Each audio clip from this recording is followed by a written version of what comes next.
Welcome to another episode of the Route 77 podcast. Today, we're not shying away from the gritty, the tough, or the seemingly insurmountable. Instead, we're diving headfirst into a narrative that's all too familiar for some. Navigating life's turbulent waters as a single person. Joining us is Monique, a beacon of resilience and raw honesty, who's here to share her story of steering through a tempest with her daughter Amber's health crisis at the eye of the storm. This isn't just a tale of survival. It's about finding God's fingerprint in the darkest nights and recognizing that even when our path seems a solo trek, we're walking in the footsteps He's laid out for us. Today, it's all about the reality of facing monumental battles alone, yet feeling the undeniable presence of a higher strength and a community around us. It's real talk, divine insights, and life unscripted. So let's get into it. Welcome to the Route 77 podcast. I am your host, Natasha, and I'm here with Monique. Hello. And no David. He is unavailable tonight. So just the two of us. It's going to be related to the last podcast in the sense of what the prayer request for Monique has been.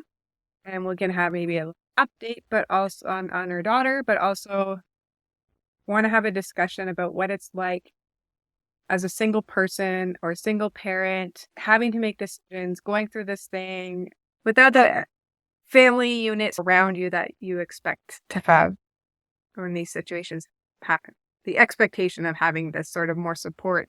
Not really more support, but more stereotypical support. As a single person, when something happens that's either like a trauma or a bad report or something along that line, a lot of times you're left sitting there wondering, how am I going to get through this when I'm alone? Because there's that assumption that if you're husband and wife, at least you've got the husband and wife support. But I want to challenge some of that too, because I think even as a husband and wife, you can still feel like you're alone in the situation because each of you are going to be feeling your own emotions through the whole thing as well. Forgive me if my voice sounds a little raspy. I've been spending a whole heck of a lot of time sitting in hospital rooms. Wearing masks.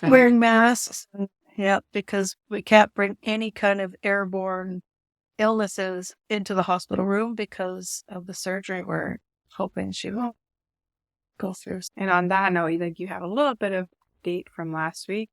Yeah, I'd like to backtrack a little bit in order to get a little bit of perspective on what's going on. Being that my daughter's special needs, she had been exhibiting tiredness. So she is in a home share program. So been with this family for a good portion of her life, pretty much since she was 5. She's been with this family, and predominantly with the one girl, Marlena, who has taken care of her 24/7 for at least the last 8, 10, 20, I don't know how many years, a long time. Anyways, took her to the hospital. They ran tests. Everything checked out. Everything was clear. No reason for her to have that. So they ordered an emergency CT scan, and the CT scan showed that she had a large brain tumor. And so when we got the news that she had a large brain tumor, the first thing they said is, can't do anything about it, put her in palliative care, it's over with.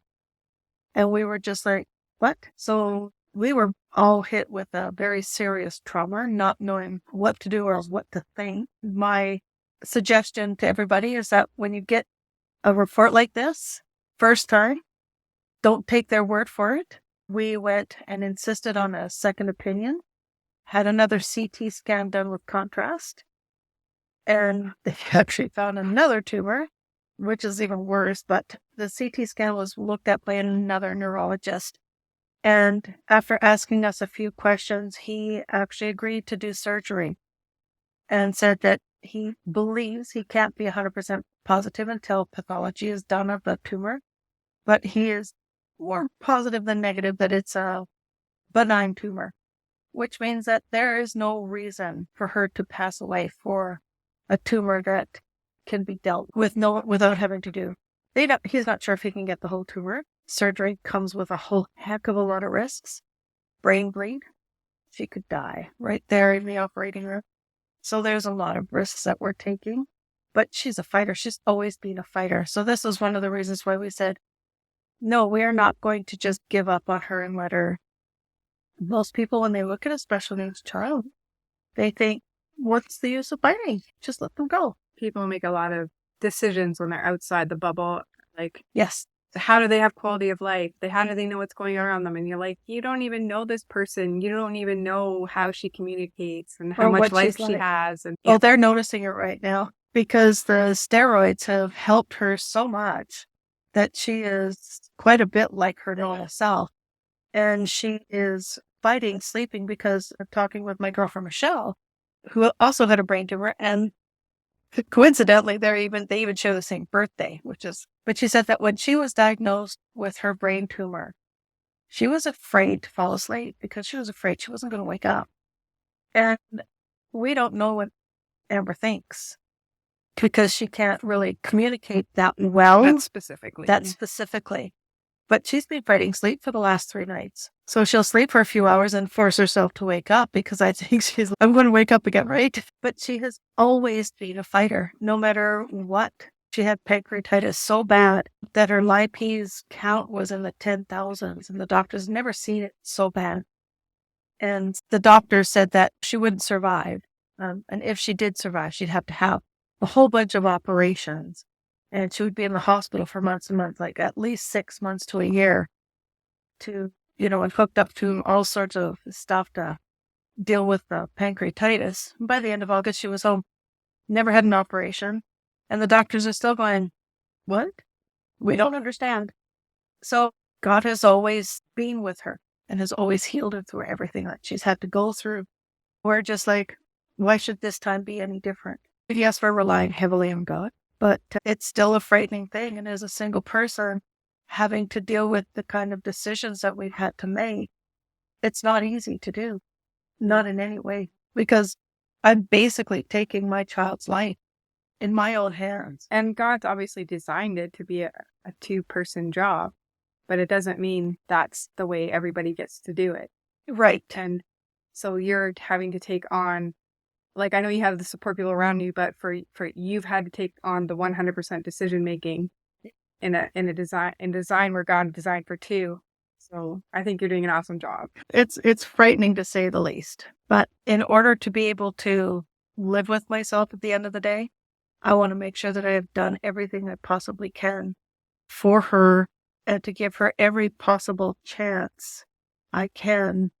And I believe that when it comes to making decisions like this, I don't know if there's ever really a right or wrong decision that God will say, oh, no, that's wrong. I think depending upon where your heart is in it, He will honor and your desires for Amber's best. Yep. Yeah. And she has so much life just in the last 3 days. The amount of life in her is just like, we are making the right choice because she is fighting for her own life. Mm-hmm. And she's always been like that. She's happy. She's playing, watching TV, teasing with bears. Listening to you read Harry Potter. Yeah, listening to me read her Harry Potter. Do you want me to read it? No. No more. Are you done? Yep. Thank you. Yeah. It's a really tough position that, especially as a single person, you can get into, whether it's your child or yourself or a parent, and say you're even an only child of a parent, you end up with these decisions. And if you're single, you can be in a position where you're shut off from everyone around you and you're trying to do all this in this sort of this chasm of your own. Mm-hmm. And you feel, I would assume that I've been in there, but like where you feel like you're all alone in this giant chasm of despair, in a sense where it's so difficult. Yeah. This is where it can be very difficult for a single person because it doesn't have to be a specific situation like you're in, but devastating information that you get as a single person for yourself. Yeah. Too. I know a girl who found out that she has another brain tumor, and she was a principal at a Japanese school, missionary work, and she had to come back home because she needed the care there because of her status, because she's Canadian. I think it was going to be a lot more difficult for her there. She came back here, and you don't know how to ask these questions. How are you doing? Like, how are you feeling? Because as a person who's had to struggle with dealing with my own feelings for my own child, it's like, you don't ask me, because if you ask me, I'm going to break down and cry. Or you give like a pat answer, like, I'm okay. Like you just try to deal with it yourself. Like, I'm not going to burden people. Yep, exactly. Yep. But what I found is that a lot of people, they want to help. And that's what I discovered, like in the first few days when we were still struggling with fighting with the medical system, to that we want to fight for our life, that we want to do everything we can, and we need them to work with us, not against us. Mm-hmm. People were asking me, like, how can we help? I don't know yet. Pray for us. Yeah. One girl, she actually, having sat with her mom through her last days, she knew exactly what I needed, even though I didn't know what I needed. And she came with a bag full of snack stuff. You did the same thing. The day we actually heard the news, you knew that we were going to be in a trauma situation, and the best thing for a trauma person, or for somebody who's experiencing a trauma or shock, sugar. So you brought chocolate and Coke. And it was just exactly what we needed. And it brought us from somewhere's up in the stratosphere to somewhere's back down on Earth. So thank you for that. So yeah, a lot of people have brought food and that's a good thing, because it's a lot of times you don't feed yourself. Yeah, you can't even, or you can't access it. Yeah. So that's, if you're wondering how to help people, yeah, food is a good thing. Food is a good thing. Yeah. Somebody gave you also like a gift card to DoorDash as well, so that even you can order in your own food or whatever. Yep. If you're not sure, there's so many options now. There are so many options, so many kind of gift cards for this coffee shop or that burger place or whatever. And I know burgers are not the most healthiest thing, but it's easily accessible. Yeah, and sometimes you need that protein and stuff too. Yeah, and you don't always have a place to cook things. No. Yeah, or keep things, like, so you don't want to send them perishable. No. Because unless they have access to a fridge or something, or can eat it right away. Yeah, that would be difficult to keep. Yeah. So yeah, it's neat to see how many people were just like pulling together, and we're like, okay, we're gonna come and bring this, and we're come and visit, and be there for you. Like those first few days, like there were so many people visiting, it was crazy, because they just wanted to show their support and their care for Amber. And yeah, I think it shocked nurses and stuff as well, that there's so many people. How come there's so many people? There shouldn't be so many people. Yeah, Amber has touched so many lives. And you have too, so the people were there to support you as well. It's been a good experience, I think, in that way. Yeah. Of that, because you've talked about what it might have been like if it had happened several years ago when you were living on your own. When I was living on my own, the pressure would have been probably very heavy.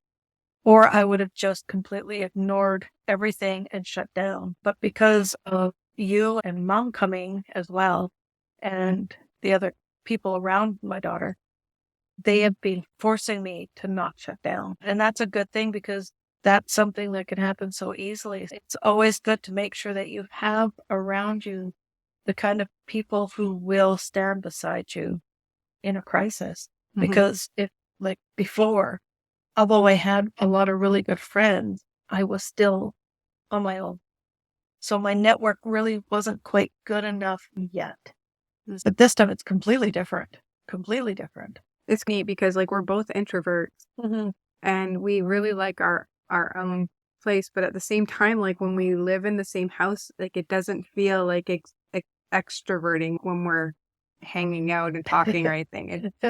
Yeah, because most of the time it's like you're playing your games and I'm on my computer, and it's just that companionship is still there. Yeah, we're there, or we'll be having conversations of devotions and things like that, or whatever. But it doesn't have the same exhaustive feeling as if I'm out doing it with people, or people come over that are not from here, or if you got to go to that company Christmas party where there's 50 people and you're just like, I just want to go. I love like my company's Christmas party, but they're always like, oh, you can stay over at the hotel. And I'm just like, no, I'm good. I want to go home. I want my own bed. Because I just want that, but relaxation after being with people. Being able to relax into your house. Yeah. But it feels like that where we have that with each other, where it's like the family thing, where if you're with your family, you're not really, generally, you don't feel like you're by yourself. Yeah. And you don't feel exhausted from being with them generally. Although there are times probably, but it's Yeah. And having the pets help too. Yeah, Definitely. having pets help. Because they seem to intuitively know, like Zeus seemed to have known that I was having a hard time, and he just came and put his head on my lap and he said, I'm here for you. Yeah. It's nice. He's a very good emotional support dog. He knows Yeah. his job. Yeah, he's good at his job, right? Yeah, he says, you're talking about me. He's a good boy. Yeah. And my mom is so great. Like the minute I told her, she says, you want me there? She says, I'm coming down right now. So as soon as she could, she got a plane ticket and was here. Thanksgiving weekend. So Thanksgiving weekend. difficult ticket to get and expensive. That's what moms do. That's what moms do. And so she'll sit with me as much as she can in the hospital, but it's hard when you're older. Mhm. And it's hard for me, and so you could just imagine what it's like for her. And If you're old, then you're saying she's old. I'm pretty sure there were dinosaurs on that. Don't worry. Moses was walking the She saw part the sea, didn't you know? If she heard that, she'd be back to pat me on the back of the head. But humor, as much as it may seem odd when you're going through a rough time, even the Bible talks about laughter being good medicine. Yeah. And it is, because it's a stress reliever, even if you can't stand it.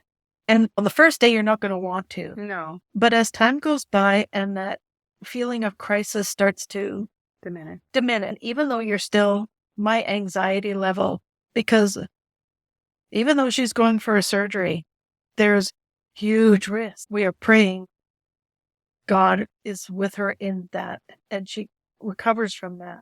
But still, my anxiety level, and you can feel it, which sits right around your diaphragm. And I have faith that could move mountains, I'm sure. But there is still that, I still don't live in that day. I'm only living in today. So until that day comes and goes, that anxiety level will probably still be there. But laughter in this time helps. It helps. Well, the other relieve a lot day of we that watched stress. some of Michael McIntyre's stuff. Him and the dentist. Him and the dentist. That was hilarious. Because he's walking around talking like he's still got Novocaine anymore. And it's funny. It's quite funny. Yeah. But you kind of that belly laughter. Yeah. And then it just helps. It does. It's such a great stress reliever, and it helps your emotions not sit in a bad place for so long, because that's not good for you either. No.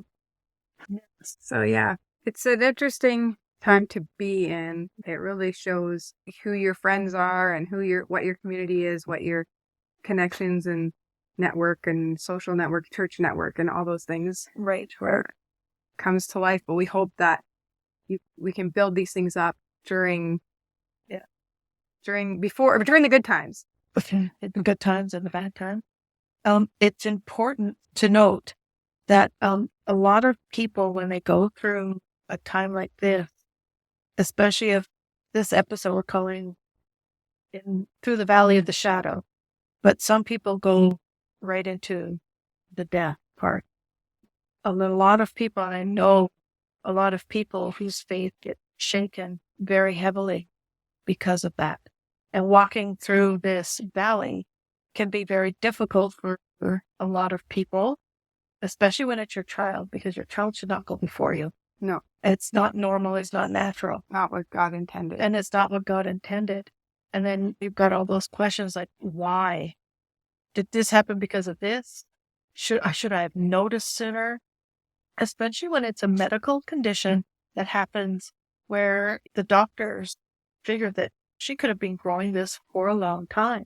Yeah. But every time the tumor made itself known, there was always some sort of other issue going on.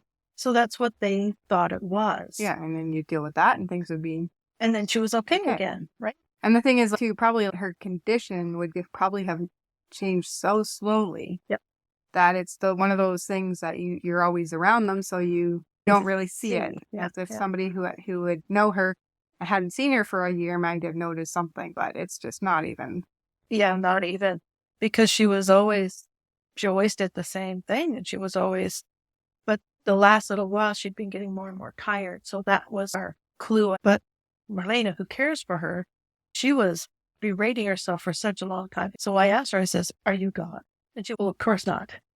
Oh, Do you have x-ray vision? No. So how could you know? Oh, yeah. You can't know. And it wasn't until an ER doctor went, this isn't normal. Let's do this CT scan just to make sure that there's nothing else going on. So yeah, that's how they found it. Oh, yeah, and that could be God moving in that doctor just going, hey, nudging them in the direction they needed to go to find this. And it's always funny. It's like, why does it always have to be in the extremes? Can we not find it when it's itty bitty and can get it better? But yeah, no, it always seems to be to the extreme because I don't know, is that he's shown his power through her, through all of her extremes, where how can you deny his existence when all of this seems to... And there's people who would have said, why did he allow her in the first place to even have these issues? And then it's just the funny thing, and I know many people have wrestled with the whys and the evil question of why does God allow evil and stuff like this? Pain and suffering. And pain and suffering. There's a verse in the Bible that says it rains on the just and the unjust alike. So whether you're a believer or not, bad things are going to happen. But if God were to all of a sudden take all of that out, where does he stop? Mm-hmm. Right? So, like, why? And we already have that one. Yeah, we already have the promise of the future where it will be gone completely. Yes. And until that time, like you said, where if you just say, okay, we'll stop that one, but okay, then stop that one and not that one, or fix that one and not that one, like where would? And it's just So and we don't know his plan, and he's the only one who knows the beginning from the end, and we just live in the moment. And even when a lot of bad things have happened, I never questioned his sovereignty in it. And the funny thing is, I didn't grow up in the church, and I was only a Christian for a very short period of time, like a year, if that. When, just a year and a half, when her condition changed. So do I point my fingers at God, who had nothing to do with it? Mm-hmm. And I knew that, even though I was like, how can you still believe?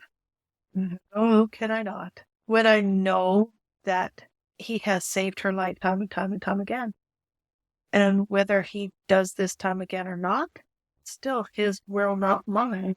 And that is a very hard prayer to pray. God knows your heart and knows what you really want and what we really need. And he's not surprised by it if you ask him. Yep. So I do ask him specifically, Lord, we want her healed. We want this surgery to be successful. We want to have her back. But I also know, Lord, that more than I and love her more than I do. And I know that she is in your hands, and that's where I have to leave her. And your faith and your love for God does not diminish. No. The way his response comes. And I, although I'm on this side of that, I hope that if I ever end up, which I'm pretty sure one day I will end up on the other side of that, I hope it doesn't. There is is it Broken Hallelujah that sings it? I've had so many different songs that when I sing them, I just end up in tears. Yes, it is. When I'm feeling afraid, don't let my heart change. Even though I'm afraid, even though things bad happen, don't let my heart change. Don't let my heart go, because that's where he said.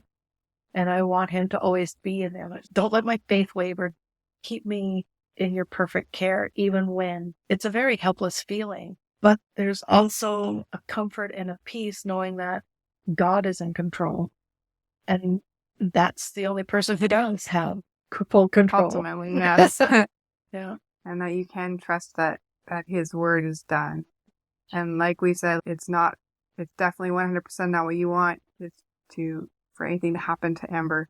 But you also know that the prayer that she is healed will be answered one day. Yep. And it's not like you want that day to be tomorrow. No, it could be a very long way away. But you can live in the knowledge that she will no longer need a wheelchair one day. She will stand up straight one day. Yeah. She'll have a new body in Christ in the new world. Just like what Joni Eareckson Tada said, that when she goes there, the first thing she's going to say is, kick that thing. Get that wheelchair to hell, yeah. Tuck it there. She can relate to that. Yeah. Yeah. but it's definitely a difficult road. And any parent who has had to walk that road, and I know many parents who have, and parents who have lost their children, and some of them have lost them immediately, and some of them have lost them to sicknesses, and it takes time, but I see them now and life carries on. We don't want it to. When we're facing these crises, we think that life is over. What's so hard is like when these things happen in the trauma of the moment, especially, you're sitting there going, how can the world keep going on as if this didn't happen?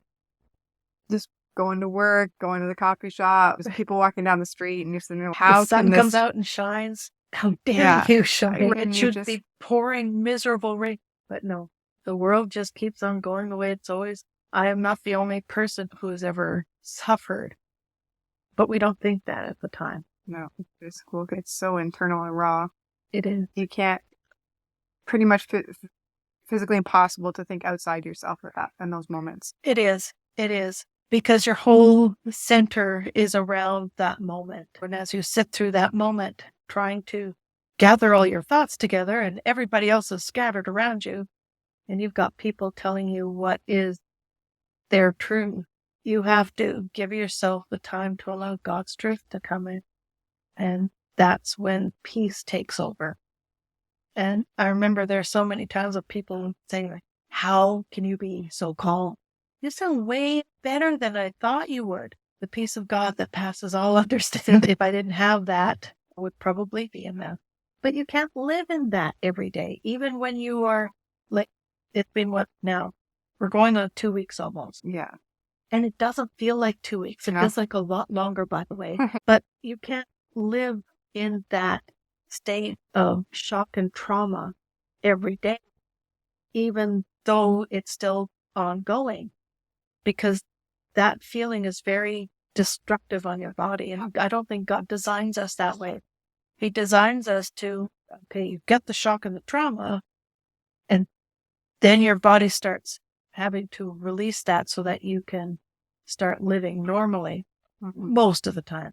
Because I think there are some people, and I think people who don't have faith probably struggle with it greater. I see that with some of the others that help with Amber, and how they could be, like, how they literally fall apart. And they can't get themselves back together again without medical intervention, because they have nothing to hold on to. And I think when they did, there was a study that was done on people who survived the concentration camps in Germany after World War II. And the people who were able to pick up their lives and move on were ones who had faith, because there was something greater than what had happened to them that they could hold on to. And I believe that. Yeah. Carrie Ten Boom was able to... Did I say Carrie? Corrie Ten Boom, yeah. I should know her name. It's my mother's. But yeah, like how she was able to, through a lot of desire not to, but shake the hand of a prison guard. Yeah. Grant forgiveness to something she never thought. She thought she could, but then never thought she could, and then she could through God. Yeah. And so he can, surpass all these impossibles. My heart breaks for those who don't have that helps sustain you through these times. I'm glad, but I'm also weary. I am tired. But weary is even deeper. Yeah. You can be weary in your soul and your heart, and sleep doesn't help with that. No. And I can always tell when I've given too much of myself that I have nothing left, especially when you're doing overnights and you don't sleep because she's partying all night. And then I come home and just, I am a zombie. Zombie must go to bed, but that's okay.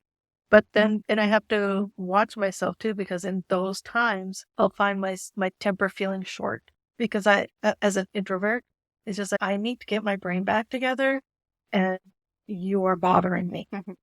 You're existing in my space. Just stop. That's it. You're existing in my space. I need you to be outside of my space. Just go over there.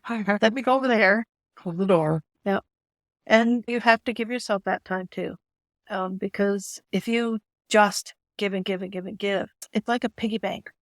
You've got a bank that your emotions are in. And the more of you give it, and then it goes down until there's nothing left. And then if you've got nothing left to give, then you are no good to that person you're trying to help. So you've also got to take care of yourself. And that's a really hard thing to do. You've got to be able to learn how to shut off thoughts so you can sleep. You got to learn to drink water if you've got nothing else. Because especially if you're sitting in the hospital for hours on end, you're sitting for hours on end. Yeah. You need to drink. You need to eat to keep your strength up. Especially if you're in, and it doesn't have to be end of life care. It could just be in critical care. Mm-hmm. So you need to be able to take care of the person that you need to take care of. And if that person is you that you need to take care of, you need to allow other people to help you.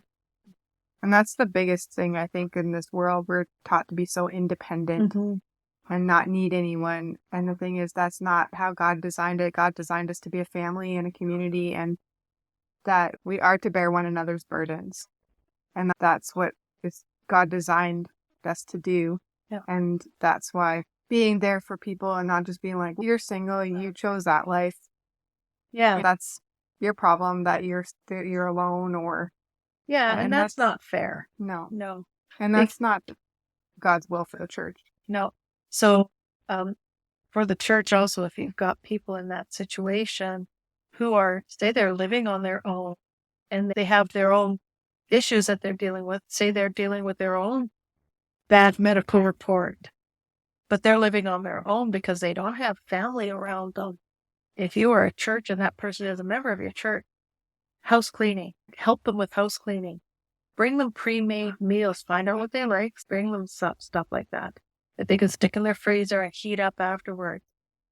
Offer to sit with them. If they have to go for medical treatments, offer to take them. Offer to be there with them. Hold their hand. If they want to cry, let them. Yeah. Because sometimes these are the things that help get them through. Because there's nothing more sad than being left all by yourself while you're facing a crisis. Yeah. And as a church, that's on the church. It is. Because we're called to be a family, and if God calls people for singleness, and it may be a lifetime, it may be at parts of your life, then we're called to be there, be their family. Absolutely. And the sad thing is that I'm just too busy to do. You know what? If it was your child that was going through this, would you be too busy? Mm-hmm. Or would you just drop everything and do it? Yeah. And I've dropped everything. So if I can drop everything to help my child, I'm sure I can sacrifice a few hours to help a friend. Exactly. Yeah. But yeah, so now our next step is she's going to be going to Royal Columbian Hospital. We are hoping that happens tomorrow because that's what they have said, barring any emergencies overnight. Please no. And then she is scheduled to have her surgery this week. So I'm hoping that by our next podcast, I will have a good report, because once the surgery happens, it's usually 24, 48 hours for her to stabilize. And then they can make a sort of a long-term projection. Yeah. So right now it's still day by day. Yeah. Good to know. Yeah. Yeah. Hopefully this podcast has helped open up some people's eyes to maybe what's going on around them that they don't realize, or maybe encourages you to be there for other people, or to even for you to let other people into your circle and not be too introverted that you forget to live a life with other people. There's been a few verses that have helped. There's the one that we read in Isaiah last night. I can't remember which one it was. But this one that we have specifically, go. All right. So in Ecclesiastes 4, starting at 9, 2 are better than one because they have a good return for their labor. If either of them falls down, one can help the other up. But pity anyone who falls and has no one to help them up. Also, if two lie down together, they will keep warm, but how can one keep warm alone? Though one may be overpowered, two can defend themselves. A cord of 3 strands is not quickly broken. I know that a lot of times, because of that one verse in 11 where they say the marriage down together. But if you've ever been left out in the freezing cold. You got your backs to each other. Yeah. You can keep each other warm in Non-sexual ways. Why does it always have to be that way? Sexual. As friends. And that can just even be when you're going through a struggle like this and you are alone. You do feel cold because shock gives you that cold feeling. So if you have a friend who comes along and wraps their arms around you and holds you in a hug that meant I'm going to hold you together even though you're falling apart, that is the warmth that I read in that verse. And it's wonderful because it's just that without that, it would have been, it's much harder if you don't have that comforting presence. I'm your friend. Let me give you a hug. Let me give you some of my warmth because I know that you're not feeling it right now. Remember that you don't have to be in a sexual way to give any sorts of comfort to a person who's hurting. Exactly. And that's why we had it. Yeah, that's why we have it on our tattoos. That's our tattoo verses. So yeah, I think that was a good podcast. Hopefully it encouraged people and opened up their hearts to other ways of doing things maybe. Yeah. And so if you want to contact us, you can let us know your story or anything that you think about this. You can let us know. We're on Facebook, Instagram, and X. And if you want to email us, it's at route77ministries@gmail.com. That's ROUTE 77ministries@gmail.com. Even if you want to let me know that you're praying for us, that would be nice too. Yeah, that works too. Yeah, we hope to hear from you. And Thanks. we'll see you here next time. Bye for now. Bye.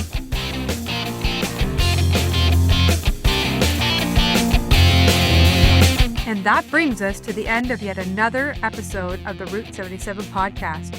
Immense gratitude to Monique for being a testament to God's ceaseless presence, especially when the rest of the world seems a world away.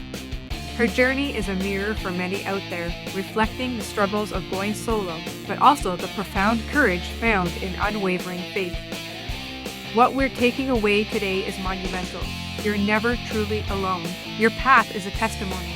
Your struggles are your sermon, and through every trial, God is just a prayer away. To all the single souls juggling their storms, remember, His grace is your anchor. As we part ways today, let's make a pact. Let's be the earthly embodiments of God's love and compassion, reaching out in ways that speak louder than words. Whether it's a heartfelt message, a moment shared in silence, or a prayer sent up in solidarity. Let's be the light for those braving their battles solo. And remember to live your single life to its fullest.